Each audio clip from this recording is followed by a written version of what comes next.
How's it going, guys? And welcome back. And welcome back to Katawa Shoujo, where we last left off. We went to the city with Lily. Bored of standing in place and watching the television in the shop window, I pulled myself away from the tacky display with little effort. After living at Yamago, the city seems like an entirely different world. Not running in the halls, calm and orderly conduct is to be used at all times in the classrooms. Students are to exit rooms after checking both directions for oncomers. Elevators are reserved for movement-impaired students, single file on stairs. Compared to such strict, almost regimental standards, the city's shopping arcade might as well be a strange country. While the school may have its fair share of hustle and bustle during the festival, the outside world is much different. It's strange, having lived in a metropolitan city before my accident, this should feel more natural than the background the surrounding town ever could. Yet it feels foreign. Somehow the elevated walkways and tall buildings, each adorned with billboards taller than any three people, don't do anything to distract me from the passing crowd's reaction. Lily keeps one hand on my shoulder, the other holding her cane, which taps the ground with the metronome-like steadiness. Looking over to her, the natural smile of hers still holds. Having only seen her in school uniform, I'd not have recognized her as she sat on her bench waiting for me to come. If not for her cane propped up against it and her distinct hair. I can't tell whether she's there glancing at her due to her height, her foreign looks, her obvious blindness, or all three. Not that any of those would make the situation any less uncomfortable than it is. Do you have any ideas of where to look first, Asana? The soft voice breaks me out of line of thought. I can't imagine that she's failing to notice the attention she garners, but she seems unfazed by it. I get the feeling she's the type to enjoy walking outside, so she might be used to it by now. Not really. This is my first time in the city, so I got no idea where to go. She froze in brow in thought, planning a route for us to take, and, come to think of it, a way to communicate it. Something I noticed at the time I've been with her is how, when deep in thought, she lacks close to any form of body language to show it. Her expression may change, but not a hint of movement that shows. She seems to have little in her way of sweeping physical gestures in general, though. So I've assumed it's part of her reserved nature. Is there a large electronics store near here? I take a quick look around, mostly finding clothing stores. After a few seconds, I notice a store with a bright blue sign some distance away that fits her description. Yep, it's just a bit ahead of us. We shouldn't go to that direction. Thankfully, it's just the information she needed. Whether or not, we start off and head towards Lily's unknown destination, landmarks being our guide. Ice cream! That's not an electronics store, that's ice cream! Here you go. 1 vanilla, 1 chocolate. I hand the money over to the counter and take the cones to the railing that Lily's sitting on. I can't believe that I let her trick me like this. She not only led me to an ice cream stall, but also got me to buy her some. At least she gave me the money for hers. Sure enough, she patiently waiting there I left her. I guess she was planning on making the day an event, rather than a simple shopping trip. I call out to her and slowly place the vanilla cone in her outstretched hands. Being careful to make sure she has a good hold of it before letting go. You got me ice cream. Oh, real picture. At least her tastes are fairly normal. I was worried she'd ask for some weird flavor when I first asked. Here's the change. It's okay. Keep it. Are you saying I'm poor? I moved to protest, but realized the futility of doing so. Over such a small amount, I slipped the coin into my pocket, supplementing my meager allowance ever so slightly. Lily shows no signs of wanting to get up, so I take a seat beside her and start eating my own ice cream. The summer weather is nice. Hopefully it will hold out for a while. You too? I'm beginning to think I'm the only person who prefers winter. I contemplate her statement for a long moment. Yeah, I think you might be. It draws the intended reaction. She's cute when she's pouting. Is she pouting? Still, I can't really imagine what's so good about winter. You can't go out without bundling up, and you still freeze anyway. What? I like winter. I like snow. I used to live further north, where there's plenty of snow to play in, so it's a little nostalgic. I don't like the heat very much either. At least you can wear a skirt, so don't complain about that. She gives an amused giggle as we both get back to finishing off our already melting cones. I had to sit and watch the crowds going by as we eat, catching bits and pieces of conversation. Looking to Lily, I see her dutifully licking her ice cream from the top downwards, blissfully unaware of the fact that it's beginning to melt. It's melting. Where? Down a bit? She lowers her mouth from the top of the cone, but has no idea of exactly where the ice cream's dripping. What follows is a game of guiding her left and right until she finally finds it. What? No illustrated picture of her trying to lick the ice cream? To any onlooker, it must seem absolutely bizarre. A girl with her eyes closed, turning her cone over and over as the guy next to her gives instructions. A strange variant of childhood blindfold games, maybe. In good time, we finally finished our treats. Well away the time conversing casually. Caught mid-sentence, Lily perks her head in her trademark manner. It's an unmistakable sign that something caught her attention. Ah, what is it? Is Akira somewhere over there? I think I heard her. I raise an eyebrow as I look in the direction she's facing, somewhat doubtful of her ability to pick out Akira's lone voice in the dim. Sure enough, though, a blonde girl in this suit can be seen through the tiny gaps between people walking every which way. I raise a hand to wave, trying to catch her attention. Sato! Hey! Sato! She stops in her tracks and looks towards me, evidently noticing my calls. As she does, I notice someone walking beside her. I can't get a good look at whoever it is, though, before the two begin walking towards where we are. As they reach us, Lily and I stand and dust ourselves off. Akira? Hey, you two! Oh, a new girl. She nods towards me, a gesture to which I quickly return. My gaze shifts towards the young girl next to her, and our eyes meet. As they do, Akira plops her hands onto her head, a move which doesn't seem to faze her. Hideaki. I don't believe we met. I'm Hideaki. Pleased to meet you, Hisao. A guy's name, huh? Guess I just dodged a bullet there. He bows, somewhat restrained by Akira's hands being on his head. Oh, Hideaki's here too. Are you well? Akira's been taking good care of me, thank you. So, Hisao think this is a guy, even though wearing girl's clothes and something? I don't know. Akira grins off to affirm the point that he rubs his head hard, dragging it around in a circular motion. His dreary face during this is somewhat amusing. Uncle's out on business again, so I'm just taking him around town for today. In girl clothing? Girl's clothing? What? Sorry, oh, so this is a cross-dresser, I guess. Wait a second, what? I guess, fine. She wearing guy's clothes, him wearing girl clothes, I don't know.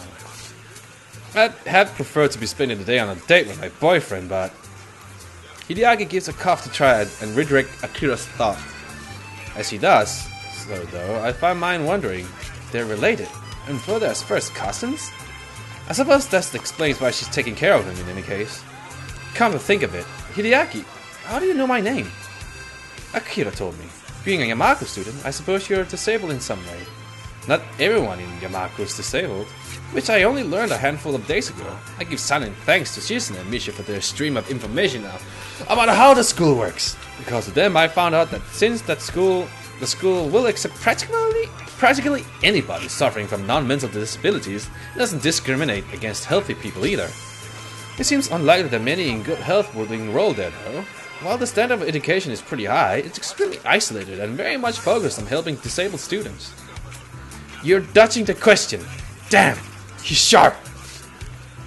Wear girly clothes. So before I can say another word, though, he decides to take a stab at it himself. If I were to call it myself, you are hard. Akira looked smiling curiously at me. Her interest piqued as well. That sure was a lucky guess. How did you? You show no missing limbs or deformities, so external disabilities are out. Considering the lack of any strange mannerism, it's also unlikely that you have any mental disability. Yamakas doesn't take mentally disabled students. I know. Leaving that aside, the only possibility left is the internal disabilities. I didn't know which one you might bear, so I guessed correctly. As it turns out, and your reaction confirmed my guess. More than a little bemused, I look to Akira. She grins and shrugs, obviously taking some enjoyment out of her partner's deductions. He's sharp, yes, but more than a little unsympathetic. Logical, but lacking in tact. His attitude reminds me of Shizen in a way, as do his looks. May I ask why you're staring at me? Surely I'm not that unusual of a specimen. Does he not know how unusual he looks? I could overlook the spats of clothing as just being coincidental, but the ribbon in his hair really is too much. This is entirely besides the point, though. Sorry, you just remind me of someone. Akira gives him a sharp jab with her elbow. Told you you're not that much different from her. He coughs into his hand and tries to maintain an upright and serious demeanor. I see you've met my sister then. Perhaps my full name might help you. I am Hideaki Hakamichi. You are probably thinking of my sister, Shizune Hakamichi. I see. They're related. Oh, so he's Shizune's brother. Wait a minute. If Hideaki is the son of Akira's uncle, and Shizune is his sister, then that means Lily and Shizune's fathers are brothers. Therefore, Lily and Shizune's are first cousins? Lily groans in an uncharacteristically unstrained manner. The reaction earns an amused smirk from her sister. The enmity between the two just took another meaning. I had thought it simply a matter of difficulty of communication between the two, but a family feud makes things much more complicated. You can choose your friends, but you can't choose your family. She gives a half-hearted shrug. She mustn't give as much weight to the two conflicts as I do. Well, that's how it is. What are you two up to anyway on this fine day? So Shizune and Lily are cousins. Huh. We'll learn more. We're shopping for Hanuko's birthday present. The day will be coming up soon, so this is the last chance we'll have before school starts again for a week. Akira makes a strange face, as if Lily just said the sky wasn't blue and the cloud would not lie. Isn't her birthday on the 10th next month? Yes. Why? Is something wrong? Akira's face seems to collapse. It's an utterly unbefitting expression for someone so rowdy and headstrong. The folks didn't call you yet? As Lily shakes her head cluelessly, I look at Hideaki to see if he knows anything about this. A simple shrug is his only answer. For a moment, Akira ponders what to do before smiling once again. The fact that she can hide her emotions so quickly and effectively is unsettling. Hey shorty! Sorry, but could you hang with his yourself for a while? He nods and waves her off, Akira placing an arm on Lily's shoulder as she guides her away and out of earshot. And so, I'm alone with Shorty. So, nice weather, isn't it? It seems so. I guess they dumped us. Indeed. What a farcical attempt at small talk. I got no idea how to talk to this guy, and his robotic responses aren't helping. Blood and stone come to mind. Without another word, he begins to rock his feet in an obvious gesture of boredom with this discussion. He really is like a little kid, despite his serious demeanor. Suspecting the conversation is over, I decide to accomplish what I came here to do in the first place. I'm going to go search for a present. Coming? Not much else to do. In a little while, we come to a small shop beside a convenience store. For once, the store windows aren't filled with electronics and computer games, but dolls, stuffed bears, and all manners of wood-crafted oddities. Othello's antiques? An antique store? Well, if there's anything in this town that suits Hanako, I guess it'd be here. I look for the old-looking door handle. but pulled back at the last minute as I realized my companion's gone adrift. Not coming in? I'll just be at the newsstand for a while. Don't mind me. His voice makes it painfully clear that he has zero interest in what's in the store and that he doesn't feel obligated to follow me. As he wanders off without another word, I push the thick wooden door and into the store, a bell above me ringing. The musty smell of old books and wooden shelves is distinctly anachronistic. I look to the counter beside the door. The graying man behind it sits there silently, reading a tattered book. He certainly fits the look of the place. Slowly wandering through the aisle, the person I'm reminded of as I inspect each handcrafted or imported oddity in turn isn't Hanako. Crouching down, I examine the ancient oak desk inside the shop window. At least 30 dolls, all varying wildly in size and make. The only similarity between them is the long Victorian dresses they wear. I turned the price tag on one of them. It looks to be about waist high. It's not in my price bracket at all. I do the same to each of them, getting more and more depressed as they get smaller and smaller in size. That is until I reach the very smallest one. It's affordable, just yet of quality, make it with a long auburn hair and a little blue dress. I decide that it's the kind of present Hanako would appreciate. Pretty looking and far from gaudy. After I carefully pick it up, I decide to keep looking around the store. I'm not sure whether it's because I like the atmosphere or out of simple curiosity. Picking around the corner before I go to the next aisle, I see the shelves in this one are stocked with wooden toys. From toy cars to intricate automatons. Tucked behind the line of nutcrackers, I notice a little plain wooden box. It feels surprisingly light as I pick it up with my free hand. The lid only needs the smallest movements to pop open. That little metal drum inside beginning to rotate immediately. For seconds on end, I simply stand there listening to the palm-sized melody. As it plays, I take the tiny price tag out in my fingers and bring it up to my face. The minuscule cursive writing taking some effort to read. It's affordable, sort of. Grimacing slightly, I close the lid and make my way to the counter with doll and music box in hand. When I lay the two in the counter, the man behind it sits up and takes stock of them. He doesn't hide very well his surprise at someone of my age buying them. It's painful, but I hand over the money for the two and leave the store with a small, opaque bag in hand. Hideaki being there takes me by surprise. Oh, hi. I thought you'd be at the newsstand. Akira gave me a call. She's waiting for us at the fountain with Lily. At least this solves the issue of trying to find him again. We head back up to the fountain. Hideaki's immaculate posture and presentation, despite his appearance, makes for a strange contrast even as we walk. Lily and Akira stand there waiting for him. Their faces hard to read. Hey, you ready to go, shorty? Hideaki's mood seems to improve as he rejoins her. See ya, Lily. So, tell her to go. I said happy birthday. We will. Bye. Goodbye, Akira. And with that, the two disappear into the phrases of the afternoon city crowd. Turning to Lily, I notice she's carrying a small bag. It's not that I realize why her disposition felt different from before. While Lily's typically the type to wear her emotion on her sleeve, her expression and tone are clouded and difficult to read. It's more than a little off-putting, but given the effort she's making to hide her emotion, I doubt she wants to be cornered on why she's feeling this way. Already bought Hanako a present? Yes. Have you? Yeah. Shall we head back to the bus stop then? Okay, there should be a bus back to Yamako pretty soon. And with that we begin to walk. It feels strange compared to before. His hand on my forearm feels unusually tense, and the whole atmosphere is extraordinarily awkward.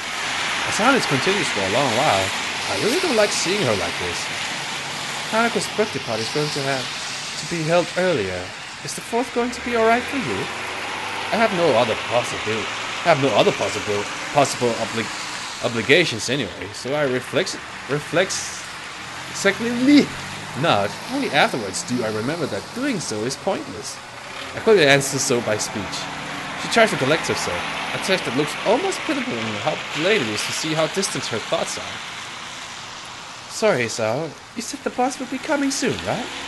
That's right. But now that she says that, I have an idea. Actually, do you have anything to do later today? I don't believe so. Why do you ask? This is the point where I'd normally take your hand and rush you somewhere, but even without that, you'll have to trust me, okay? I took her hand gently and gently lead her on, her distant face replaced by one of my surprise and curiosity. As the waitress sets the cup of tea and a cup of coffee that I ordered into the table, I thank her before she takes her leave. Truth be told, I actually lucked out of finding this cafe. I didn't really know where I was going, rather I was just looking for any cafe that looked relatively nice. Having managed to recover a little, Lily tentatively sips her cup as I long gulp the coffee in front of me. As I hoped, her face lights up as she realizes what flavor it is. Ah, this is wonderful. Hisao, how do you know that this was? I asked for French vanilla black tea, hedging my bets that it would be her favorite flavor, or at least one she liked. While I don't really know much about tea, it sounded like one she might appreciate. On the base of her liking vanilla ice cream, a tea connoisseur I am definitely not. It was a lucky guess. You really like tea, don't you? She puts her teacup down and gives a tiny nod. That familiar small smile thankfully perched on her face once again. Drinking tea is calming, I think. With the amount you drink, are you sure you're not addicted to it? Caffeine addiction's pretty common nowadays. Did I ever say I wasn't? She lets out a giggle as my head drops. We all have our vices, I suppose. And there are worse things to be addicted to. French vanilla black tea, huh? I'll have to remember that. For a while we both silently drink. It's comforting to have someone like her nearby in such new surroundings, even if it's just the two of us sitting in silence. I begin to wonder if this feeling is the same for her until she sets her cup. So, do you mind if I ask you a slightly odd question? That depends on the question, I guess. Oh man, I meant to end it there. I was wondering what your favorite color is. Everyone has one after all. We're gonna save the game here. Save presents. Continue. This is it for this part. I'm gonna leave you guys with a high five.